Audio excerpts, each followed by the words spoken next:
Hey everyone, welcome back to the channel.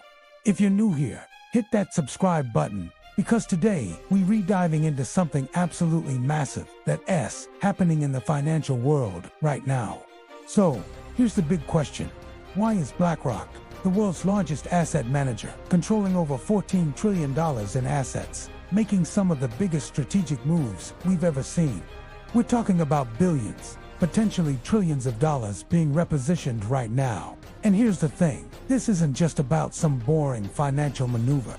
What BlackRock does impacts your retirement accounts, your investments, the economy, and possibly even your job. So stick around, because by the end of this video, you're going to understand exactly what's happening and why it matters to you. Let's dive in. First, let's make sure we're all on the same page. Who exactly is BlackRock? Picture this. BlackRock manages more money than the entire GDP of most countries. We're talking $14 trillion as of early 2026. That's not just big, that's incomprehensibly massive. To put it in perspective, that's roughly 3/4 of the entire United States GDP. They're the biggest player in the investment game, managing money for pension funds, governments, corporations, and everyday people like you and me through their famous iShares each. If you've got a retirement account, there's a pretty good chance BlackRock is involved somehow. Their CEO, Larry Fink, is one of the most influential voices in global finance. When he talks, markets listen. When BlackRock moves, the entire financial world pays attention. So when we see them making massive strategic shifts, we need to understand what's going on. All right. So what exactly is BlackRock doing? There are actually several major moves happening simultaneously, and they're all connected. Let me break them down for you. Asterisk move. Number 1. The massive push into private markets. BlackRock just spent over $24 billion. Yes, billion, acquiring two major companies, Global Infrastructure Partners and HPS Investment Partners. These aren't just random purchases. These acquisitions catapulted BlackRock into the top 5 global alternatives providers overnight. They're not stopping there. They also bought a company called Preqin for $3.2 billion. Preqin provides data on private markets, basically giving BlackRock the intelligence network to dominate this space. Here's what's wild. BlackRock has set a goal to raise $400 billion for private markets by 2030. Let that sink in. $400 billion. Move number 2. Changing how they invest your money. The traditional investment strategy we've all heard about is the 60/40 portfolio, to 60% stocks, 40% bonds. Simple, right? Well, BlackRock is pioneering what they call a new continuum. They're moving toward a 50/30/20 model. That's 50% stocks, 30% bonds. And here's the kicker, to 20% in private markets and alternative investments. This is a fundamental shift in how portfolios are built. And if BlackRock is doing it, other firms will follow. Which means your retirement account might be shifting in this direction, whether you realize it or not. Move number 3. Reducing exposure to U.S. Treasury bonds. This one's controversial. Reports suggest BlackRock has been underweighting long-term U.S. Treasury bonds and increasing global diversification. Why? Well, the U.S. national debt just crossed $38 trillion. Most people aren't realize. Companies are staying private much longer than they used to. In the past, a successful company would go public relatively quickly through an IPO. But now, they're staying private for years, sometimes decades, before going public, if they ever do at all. This means all the growth, all the value creation, is happening in private markets before regular investors can access it. BlackRock sees this trend and wants to capture that wealth creation for their clients. Industry experts estimate that private markets will grow from $15 trillion in 2022 to over $24 trillion by 2028. That's explosive growth. BlackRock wants its piece of that pie. BlackRock isn't just following trends. They're betting on the future, and their future is all about artificial intelligence. Building AI infrastructure requires massive capital investment. We're talking data centers, power grids, specialized chips, cooling systems, the works. Estimates suggest the world needs about $1.5 trillion in data center investment alone through 2030.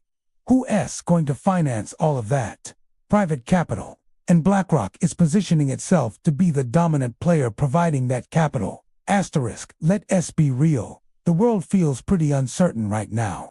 Geopolitical tensions, inflation concerns, recession fears, debt levels at historic highs. BlackRock's strategy is all about building more resilient portfolios. By diversifying into private credit, infrastructure, real estate, and alternative assets, they're trying to create investment portfolios that can weather any storm. Their research shows that portfolios deliberately integrating private markets have historically delivered about 1% higher returns annually compared to traditional portfolios with similar risk levels. That might not sound like much, but over decades, that's life-changing money. Here's something interesting that doesn't get enough attention. BlackRock and other major firms are scaling up something called tax loss harvesting through separately managed accounts. The market for these customized portfolios has grown to over $3 trillion. When markets are volatile, like they've been wealthy, investors can strategically sell losing positions to offset gains elsewhere, reducing their tax bills while maintaining portfolio exposure. It's sophisticated, it's profitable, and BlackRock is going all-in on this strategy. All right, this is where it gets personal. What does all this mean for you? If you have a 401k or IRA, there's a good chance your investment options are about to expand. The U.S. Department of Labor recently changed guidance that previously discouraged including private assets in retirement plans. This means you might soon have the option to invest in private equity, private credit, or infrastructure funds through your retirement account. That's unprecedented access for regular investors. But here's the catch. These investments are less liquid. You can't just sell them whenever you want like you can with stocks. There's a trade-off between potentially higher returns and locked-up money. For decades, private market investments were exclusively for the ultra-wealthy and large institutions. Minimum investments were often $5 million or more. BlackRock and others are now creating what they call evergreen funds. These are private market funds that have more liquidity features and lower minimums. They're specifically designed to make private markets accessible to ordinary investors. This could be genuinely revolutionary. It means access to the same investments that billionaires and pension funds have been using for years. Here's something critical to understand. Private market investments behave differently than stocks and bonds.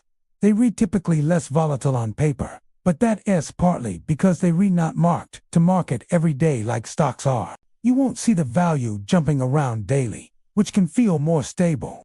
However, they also have what's called liquidity risk. If you suddenly need your money back, you might not be able to get it immediately.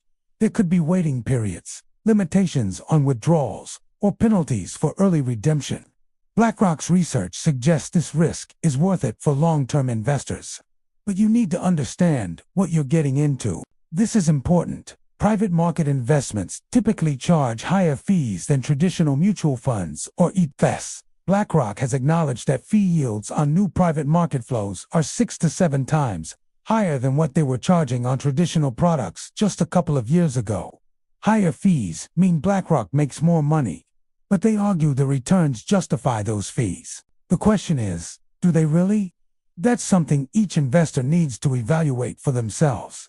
Here's a reality of investing. Institutional investors, pension funds, endowments, sovereign wealth funds have been investing heavily in private markets for years. They typically have access to the best research, the best analysts, and the best opportunities. If they've been overweighting private markets and seeing success, there might be something to it. BlackRock opening these opportunities to regular investors could level the playing field somewhat. Now, I wouldn't be doing my job if I didn't talk about the risks and concerns here. Asterisk concern 1. Are we creating another bubble? Asterisk when everyone rushes into the same investment category, bubbles form. Larry Fink himself has warned about the U.S. national debt. With debt over $38 trillion and growing, there are real concerns about sustainability. If confidence in U.S. government debt wavers, it could trigger higher interest rates, stock market volatility, and economic disruption. BlackRock is positioning for this possibility by diversifying globally and into alternative assets. But that also suggests they see real risks ahead. So, let's bring this all together. What's the bottom line? BlackRock is making one of the biggest strategic pivots in modern financial history. They're betting billions that private markets, alternative investments, and AI infrastructure represent the future of wealth creation. For regular investors, this creates both opportunities and risks. Unprecedented access to investments previously reserved for the ultra-wealthy N, potential for higher returns and better portfolio diversification, and access to growth companies before they go public, N. Exposure to megatrends like AI infrastructure and the energy transition. Higher fees, in less liquidity, in less transparency, in potential for bubbles if too much money chases limited opportunities, in complexity that might not be suitable for everyone. My take: this shift is real, it's significant, and it's probably not going away. The world is changing. Companies are staying private longer. Traditional portfolios might not be enough anymore, but that doesn't mean you should blindly follow BlackRock into private markets. You need to understand your own financial situation, your time horizon, your risk tolerance, and your liquidity needs. If you're young, have stable income, and won't need the money for decades, private market exposure might make sense as part of a diversified strategy. If you're near retirement, or might need your money in the next few years, be very careful. Liquidity matters. The financial world is evolving fast, and BlackRock is leading that evolution. Whether that's good or bad depends on how informed you are and how smart you are with your own money. That's exactly why I make these videos, to help you understand what's really happening in finance so you can make better decisions with your hard-earned money. If you found this valuable, smash that like button, subscribe to the channel, and hit the notification bell so you don't miss future videos breaking down complex financial topics.